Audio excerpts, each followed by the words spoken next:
Hello and welcome to this video in the series about each of the new constituencies. For this video we'll look at one of the new constituencies in the southeast. In this short video we'll look at the details of this constituency, the previous results, in particular the 2019 results, current candidates, and make predictions based on how bad of a day it might be to the Conservatives. Please comment below for anything you'd like to see and subscribe to our channel to see new updates that we'll do and discussion videos as the election gets closer. There are lots of changes with boundaries in the next election, so we're going to give a quick overview of how the boundaries are changing and how it's going to affect each seat. Only 65 seats, or 10% of the seats, are staying the same, so here we're going to compare how the new seat compares to the main one that is replacing. There are some huge changes, such as the City of Chester, which now has 2 seats, but some seats are being completely dissolved, with populations moved to neighbouring seats. So why are the boundaries changing? Every so often there are boundary changes to represent the current population movements. Some of them are based on land without any population, and some of them are just because of population, for example new housing estates. 2021 was the census year, which has helped inform these changes.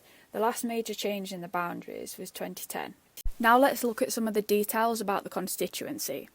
There are 8 regions in England, with Scotland, Wales and Northern Ireland on a country basis. There are 32 seats in Wales, 57 in Scotland, 18 in Northern Ireland and an average of 60 in each of the English regions. The population can vary hugely.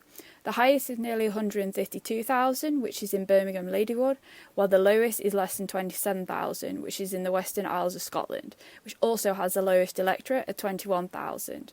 The average population is 103,000 and the average electorate is 73,000. The largest area is the most northerly mainland seat, which is Caithness, which is nearly 12,000 kilometres squared, or approximately 100 times the size of Manchester. The average is 380, while the smallest is only 6.8. The average percentage of the 16 to 49-year-olds is 41%, with the highest in Leeds Central and the lowest in North Norfolk, which also has the highest 65+.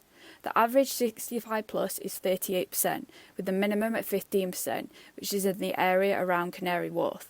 Density averages nearly 1,400, with the highest in Bethnal Green and the lowest in Caithness.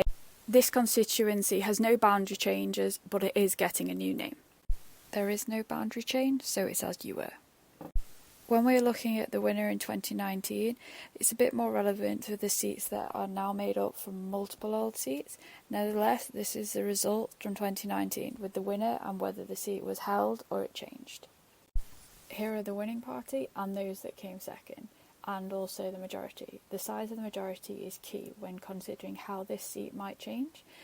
Maybe not so much when there's a big Labour majority or Lib Dems, but for pretty much any Conservative seat that's possibly not considered safe, bar a very extreme few. The same for the SNP. Some of these are really up for grabs, particularly for Labour and the Lib Dems. Here we see the vote share at the last 4 elections for the 5 main parties in England: the Conservatives, Labour, Lib Dem, Green and a combination of Brexit or UKIP.